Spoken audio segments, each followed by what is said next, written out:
하나님 말씀은 신약성경 제302쪽 갈라디아서 제1장 6절 말씀부터 10절 말씀까지 제가 읽어드리겠습니다. 그리스도의 은혜로 너희를 부르신 이를 이같이 속히 떠나 다른 복음을 따르는 것을 내가 이상하게 여기노라. 다른 복음은 없나니 다만 어떤 사람들이 너희를 교란하게 하여 그리스도의 복음을 변하게 하려 함이라. 그러나 우리나 혹은 하늘로부터 온 천사라도 우리가 너에게 전한 복음 외에 다른 복음을 전하면 저주를 받을지어다. 우리가 전에 말하였거니와 내가 지금 다시 말하노니 만일 누구든지 너희가 받은 것 외에 다른 복음을 전하면 저주를 받을지어다. 이제 내가 사람들에게 좋게 하랴, 하나님께 좋게 하랴, 사람들에게 기쁨을 구하랴. 내가 지금까지 사람들의 기쁨을 구하였다면 그리스도의 종이 아니니라. 아멘. 우리 옆에 계님과 함께 인사 나누시겠습니다. 이 자리에 오신 당신은 이생 가장 아름다운 분이십니다. 우리 다시 한번 주를 믿는 신앙 고백을 해보십시다. 주 예수님, 주 예수님, 내가 주를 믿습니다. 내가 주를 믿습니다. 십자가에 피 흘려 날 구원하신 주 예수님, 주 예수님, 내가 주를 믿습니다. 이 믿음의 고백을 매일, 매 순간 하시면 좋겠습니다. 지난주가 우리 종교개혁 기념주일 예배를 드렸고요. 원래 날짜는 10월 31일이죠. 1517년 43살 먹었던 이 루터가 신부지아네요. 교수인데 이 비텐베르크 대학 정문에 95개 조항의 대자보 건의서를 붙입니다. 교황청이 차분히 대응했다면은 종교 개혁은 일어나지 않았으면서 자체 개혁을 했을 것이고 갱신에 성공했겠지만은 교황청은 권위로 그걸 대적했습니다. 부패한 정권의 전형적인 대처하는 모습이겠죠. 금년이 507년 된 종교개혁 기념일이기도 하고 또 우리 교회가 23번째 이곳에 설립했던 해이기도 해서 오늘 본문의 말씀을 이렇게 잡고 오직 성경, 오직 믿음, 오직 은혜라 이런 제목으로 말씀을 잠깐 나누려고 합니다. 이 루터의 이 대자보 사건이 도화선이 돼가지고 개혁 운동이 일어났고 그 여파가 프로테스탄트 역사가들이 말하고 하는 바로 개신교입니다. 이 프로테스탄트는 이탈자, 저항자, 분리자라는 뜻이죠. 상당히 경멸하는 단어잖아요. 그런데 이 단어가 하나님께서 붙여주신 위대한 단어가 됐어요. 처음 안디옥에서 예수님을 믿는 신자를 가리켜서 그리스도인이라고 불렀어요. 이게 사도행전 11, 26절에 제자들이 안디옥에서 비로소 그리스도인이라 일컬음을 받게 됐어요. 그 이전에 어떤 일이 벌어졌느냐 하면은 우리 예루살렘 모교회가 깨져버립니다. 사람들이 막 몰려들잖아요. 베드로가 설교를 3,000명, 5,000명 굶듯이 몰려들어요. 그래서 예루살렘 교회가 아주 큰 규모가 교회됩니다. 수천 명, 수만 명. 그런데 박해가 일어나가지고 교회를 흩어버려요. 그리고 비로소 안디옥으로 시작해가지고 이제 그리스도의 복음이 전파됩니다. 교회라는 이 하나님 뜻은 모여있는 것뿐만 아니라 흩어져서 나눠져야 돼요. 그래서 복음을 선포해야 돼요. 전해야 돼요. 그때 비로소 예수 믿는 사람들 그리스도인이라고 불렀어요. 그리스도 도당, 좋은 의미에서 예수님처럼 선한 무리들, 나쁜 뜻은 십자가에 처형당한 예수를 따른 수치스러운 무리들, 그런 이름들이겠죠. 그런데 사도행전 5장 41절 보시면은 사도들은 그 이름을 위하여 능력받은 일에 합당한 자로 여기심을 기뻐하면서 공의 앞을 떠나니라 했어요. 사도들은 예수의 이름 때문에 능력당한 것을 오히려 기뻐했다. 박해받고 괴롭힌 것을 오히려 더 기뻐 여겼다. 어떻게 보면은 초대교회야말로 유대교 율법에서 이탈된 최초의 프로테스탄트였고 형식화된 유대 성전에 저항해서 나온 분리자 프로테스탄트들이죠. 결국 개혁주의의 교회의 중심은 그러므로 저항입니다. 무엇에 대한 저항이죠? 세 단어로 오늘 종교개혁의 이 저항 정신을 설명하겠습니다. 먼저 오직 성경으로, 따라합시다. 오직 성경으로, 오직 성경으로, 이 솔라 스크립투라, 우리는 성경을 믿는다 그 말이거든요. 이 교회 권위의 저항 정신이에요. 이 프로테스탄트는 성경 권위보다 더 높은 권위를 가지려는 이 교회 권위, 이 교황 권위, 성경 위에 서려고 하는 이 인본주의 권위, 성경을 떠난 세속화 운동의 권위에 대한 저항 정신이에요. 지금도 로마 캐톨릭은 성경 위에 교황이 있어요. 성경을 유호하고 교황 무호하다 이렇게 강조를 해요.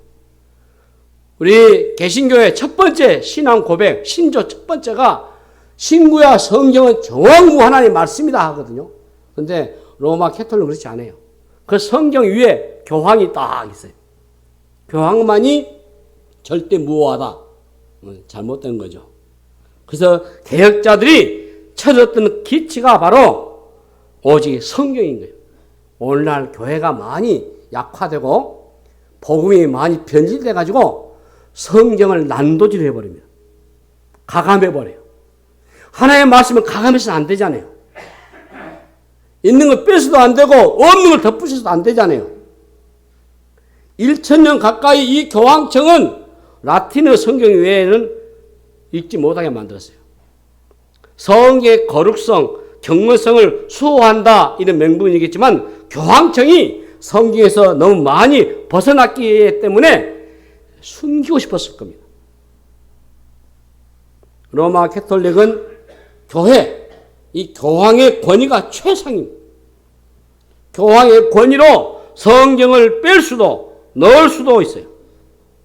2000년 가까이 무덤에서 잠자던 성모 마리아가 1950년 교황의 교서로 승천했다라는 교리를 둔갑시켰습니다. 누구도 반발하지 못하는 것이 교황의 권위를 절대화했기 때문이에요. 여기에 저항한 겁니다. 교황도 성경의 권위 아래 있어요. 성경에 없는 것을 있다고 할 수 없을 것이고 성경에 있는 것을 없다고 할 수 없어요. 그러다가 고문당하고 추방당하고. 우리가 믿는 이 개혁주의 교회 저항 정신입니다. 우리가 제대로 된 종교개혁 후손들로 살아가시려면은 오직 성경으로 이 성경의 권위를 내 생애의 최고의 권위로 높이고 그 말씀에 굴복하고자 하는 믿음이 있으셔야 돼요. 내게 좋으면 받아들이고 싫으면 외면해버리고 이런 성경관이 아니고 하나님 말씀 액면 그대로 1.1획도 가감하지 마시고 우리가 100%는 살지 못한다 할지라도 말씀의 권위 앞에 철저히 복종하고 말씀이 지시하는 대로 살아보려고 하는 예수심이 있으셔야 돼요. 성경을 성공의 목표수로 삼지 마시고 성공조차도 성경의 가르침이 아니라면 내려놓겠다라는 그런 각오로 오직 성경으로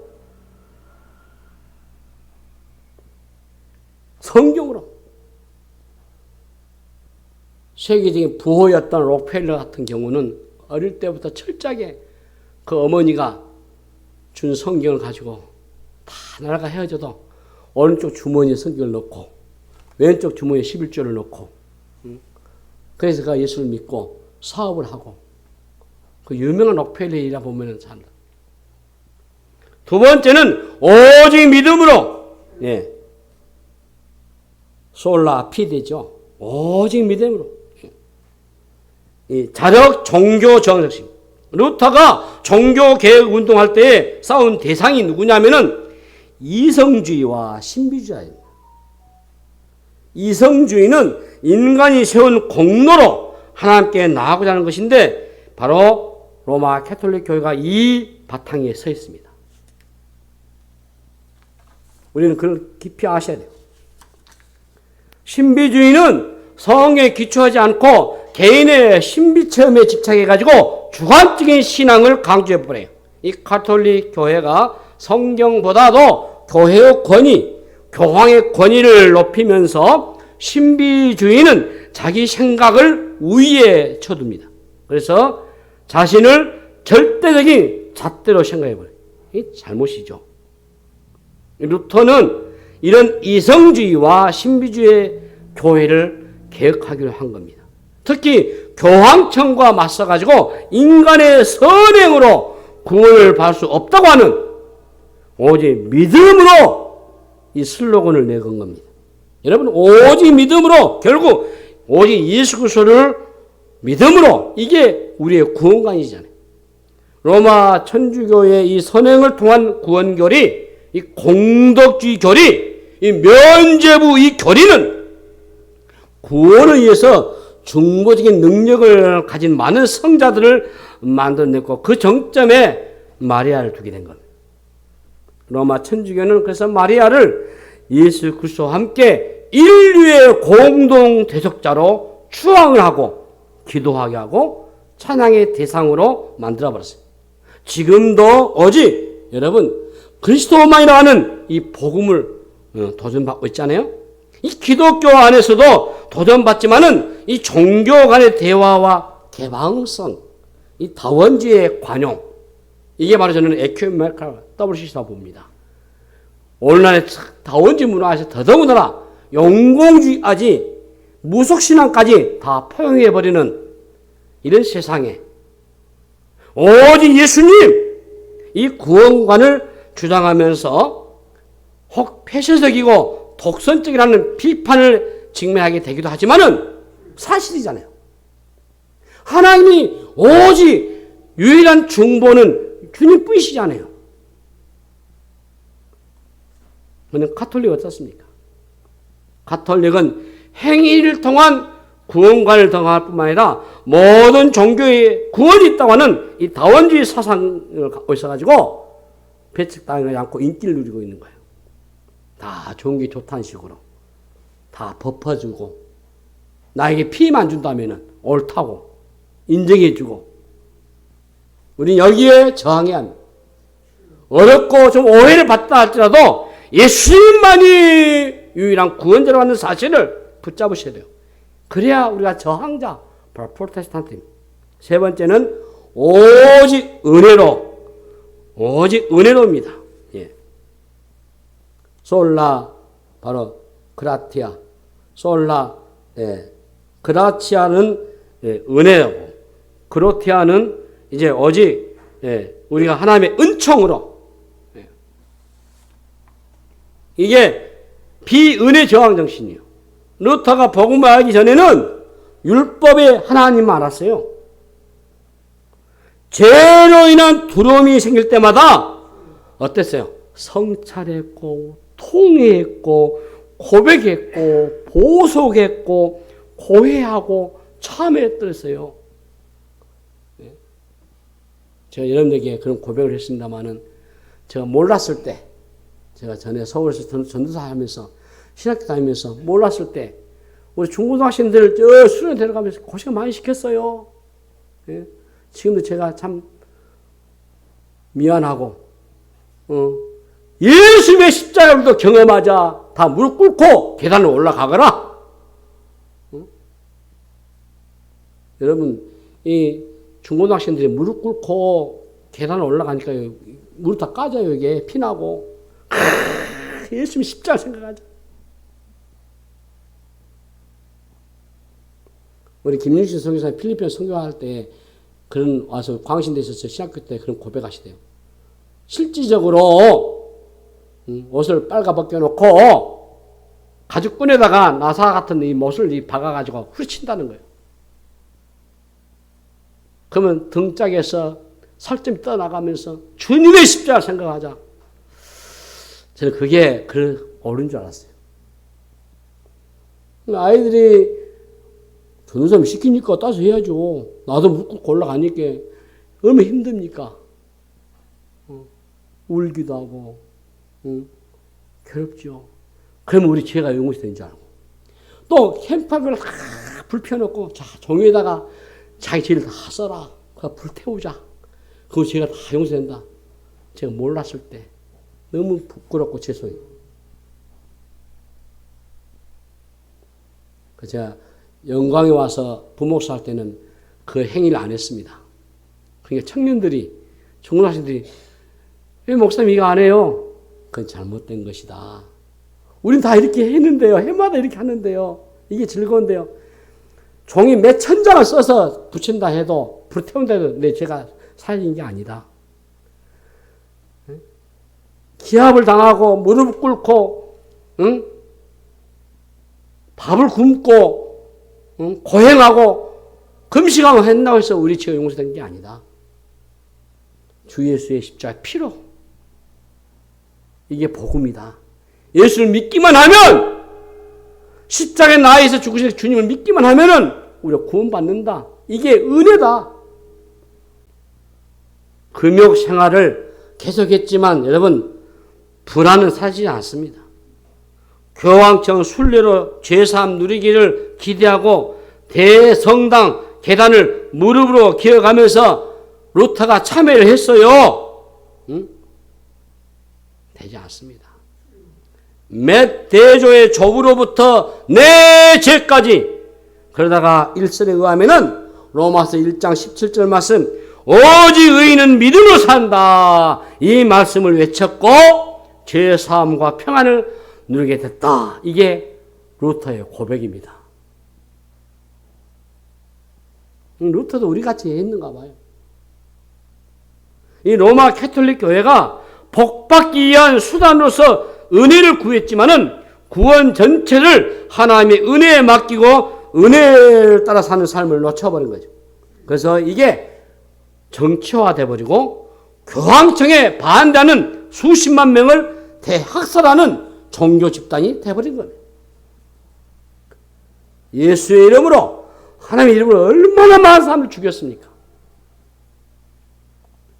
은혜가 없는 비은혜 종교의 모습이죠. 자, 종교 개혁가들은 이 비은혜에 대한 저항으로 나온 겁니다.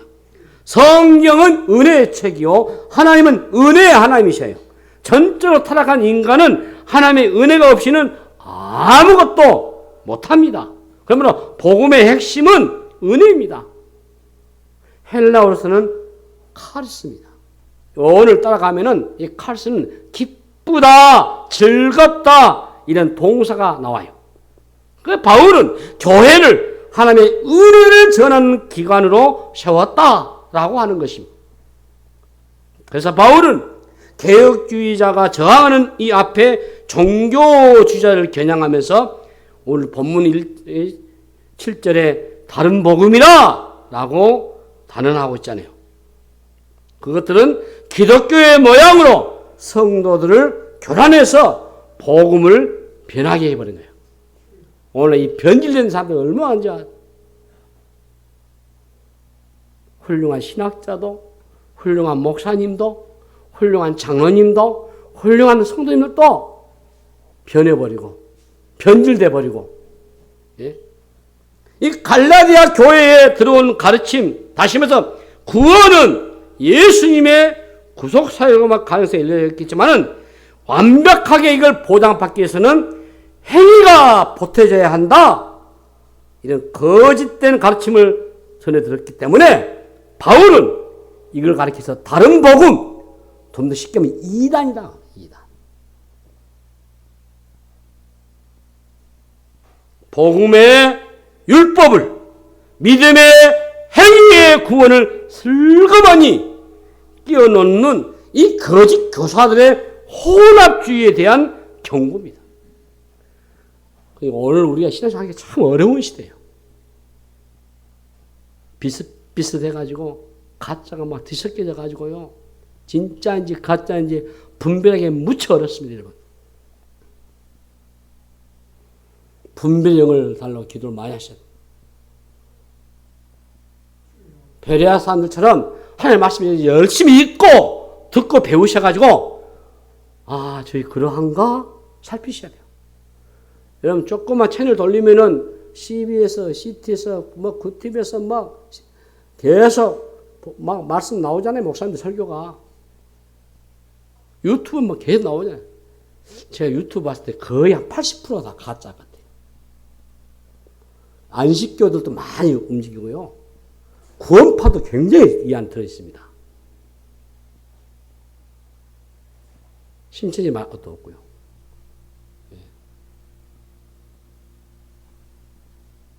이 로마 카톨릭 교회 바울의 경고를 무시하고 그네들은 다른 복음으로 왕가를 찾아오고 있어요. 이 상담가였던 데이비 시멘즈가 복음주의 교인들의 정세 문제를 두 개를 요약했는데, 하나님의 무조건적인 은혜와 용서를 깨닫고 받지 못하며 누리지 못하는 거죠. 또 하나는 그 은혜를 남에게 베풀지 못하며 사는 거예요. 그러니까 말이 계획주의지 비은혜로 살고 있다. 이것을 비판한 거예요. 광주에 한때 유광수의 다락방이 아주 휩쓸었어요. 얼마나 큰 이단입니까? 아직도 보통 분이 아니죠. 예배당 지상주의,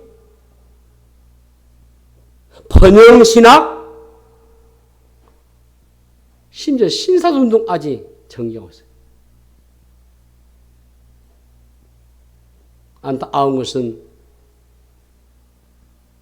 내가 속해 있는 이 교단 안에 이런 분별이 아직도 희미하단 말인가 자괴감이 들어요.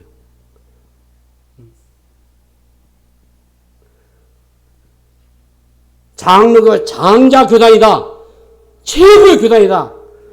교회 수가 많으면 뭐고 성도 수가 많으면 뭡니까? 13,000교회니 300만 성도니 그게 나 뭔 상관이요. 예수님이 바르기 전까지 못하면 그 문제가 있는 거 아니에요? 이제 말씀 마무리하겠습니다, 여러분. 우리는 다시 한번 종교개혁의 정신으로 돌아가셔야 합니다. 자, 이게 종교개혁 5대 강령만 하고 끝나겠습니다. 따라서 합시다. 오직 성경, 오직 성경, 오직 은혜, 오직 은혜, 오직 믿음, 오직 믿음, 오직 그리스도, 오직 그리스도, 오직 하나님께 영광. 여러분 이런 삶을 사시길 바랍니다. 우리 교회는 이걸 기치로 걸고 이 종교 개혁의 5대 강령의 근거에서 우리 믿음을 좀 더 승화시키고 우리 신앙에 좀 더 진보를 가지면서 믿음으로 승리해 나가는 저희는 다 되시기를 주님의 이름으로 축복합니다. 하나님 아버지 은혜를 감사합니다. 종교개혁 507주년을 맞이해서 또 우리 교회 설립을 우리가 축하하면서 하나님 이 말씀을 되새겨보며 우리가 바른 신학, 바른 신앙, 바른 생활로 살기를 원합니다. 예수 믿어 죄사함 받고 예수 믿어 구원받는 이 진리의 교리, 이시치 교리와 이 믿음의 구원에 근거한 이 신앙을 잘 유지하고 감당하고 바로 믿고 나아가는 저희들 되게 하여 주시옵소서. 감사하고 우리 구 예수 그리스도 이름으로 간절히 기도하옵나이다. 아멘.